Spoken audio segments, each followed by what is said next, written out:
Kamala, also known as the future Kamala of the country. She's making some bold campaign moves. First up, she's dropping a major bombshell in a CNN interview. She said that she would appoint a Republican to her cabinet if she wins the White House. That's right, a Republican. Kamala says she's committed to welcoming diverse points of view and believes it's crucial to have voices from all sides at the table. Let's take a listen to what she had to say. Had a lot of Republican speakers at the convention. Yeah. Will you appoint a Republican to your cabinet? Yes, I would.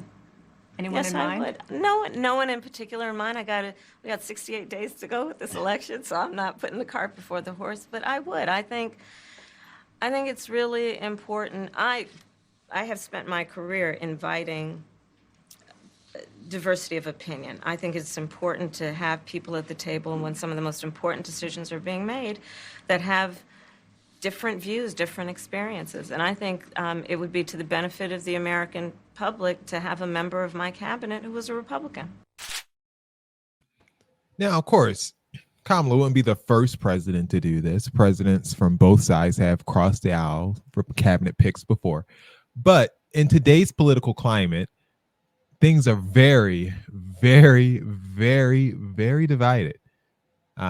Is this a smart move, or do you think a sign of weakness? Because critics say that Kamala's being too nice, too eager to show bipartisanship at a time when the political divide is wider than ever.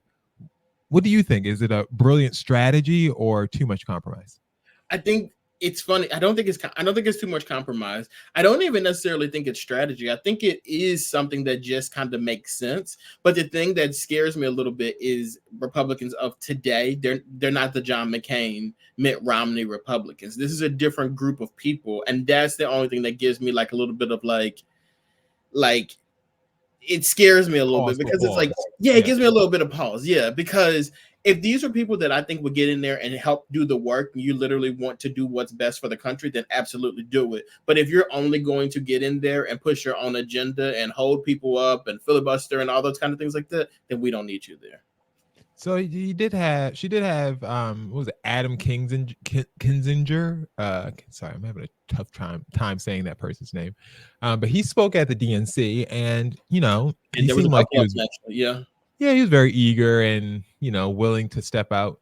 Do you think though that this would help heal the country in that respect, where we can kind of go back to the year of Obama, and we don't necessarily have a Mitt Romney, but we do have an Adam Kinzinger. We do have a Eric Swalwell. We have people there that are willing to, listen to the voice of reason when it comes to bridging the gap there.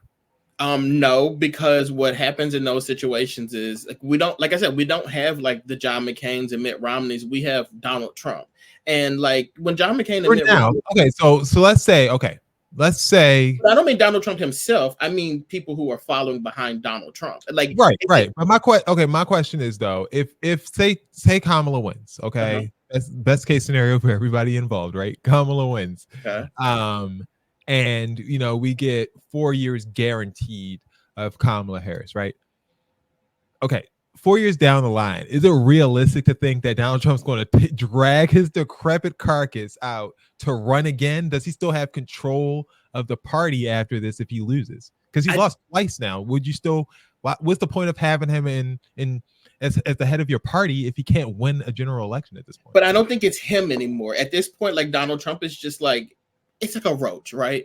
There's one roach that gets into your house. And if you don't get that roach and catch it quick enough, they're going to multiply. Then it's multiple roaches. So like at this point now, there are so many roaches within the Republican Party that even if you squash Donald Trump and he's no longer there, the other roaches are already in your house. They're there already. So I think that mindset and that the teachings of Donald Trump it's destroyed the Republican Party. Like no matter what, like if you get somebody in there who's not a Donald Trump type of roach, but they're still one of those other kind of roaches, like they're going to be against them, and they're going to consistently say like, look, they're trying to pander. They would call him a rhino, Republican in name only. Like that's the type of stuff that they're going to start doing to that person. So I don't think it's going to bridge the gap at all. I think the only thing that puts us on an even playing field going forward is if the Republicans, the roaches that are in there right now, if they stop with the Donald Trump mindset, like the Marjorie Taylor Greens, if they stop with that mindset and and leave, essentially, then we'd be okay. But right now, it's too infested. All right. Well, that's not all that's happening, I should say, in the Harris campaign. She's also making headlines with a massive down ballot spending spree. Her campaign, along with the DNC, is pouring unprecedented amounts into the Senate and House races. They're just not focused on the top of the ticket.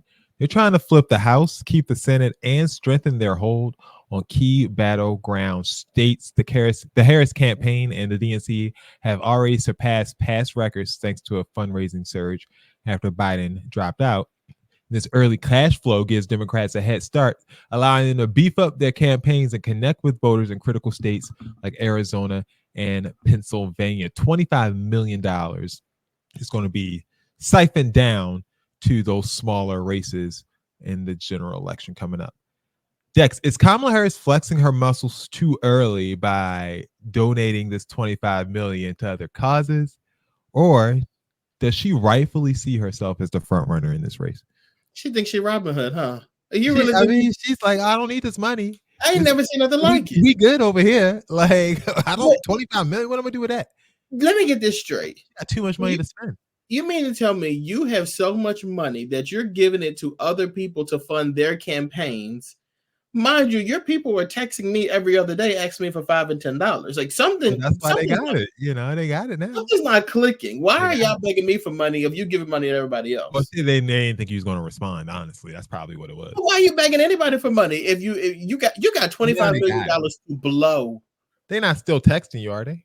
Yes, I got a message this morning. They asked me to give them $10 and volunteer, and I'm not doing either one. But you not. Come on, you got look. It's going to a good cause. Clearly, what is the cause? Down you're giving money away. Let's giving money away to other people in the party to try to fortify. I don't know them. You don't know them. They're not.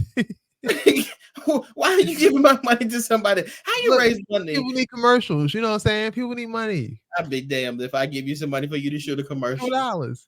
No. You know what I'm saying? She's kind of doing a lot right now. I think that. So you think she's doing too much? Way too much. We gave you the money. You go ahead and you do what you need to do with the money, and then everything that's left over, put it on our student loans. I like that idea. No, I do like that idea. How you giving somebody in Montana some money so they can shoot a commercial? What they got to do with me? They gotta win. Please. They're trying to get the trifecta. Because once they get that trifecta, the Supreme Court. Donald Trump's head is gonna explode if that happens. Like his head would like explode, and then they would probably try to say it was illegal for her to give these people this money. They cheated. 100%. You know what they're gonna do. You can't do that. Mitch McConnell will have his day in court. Okay. All right.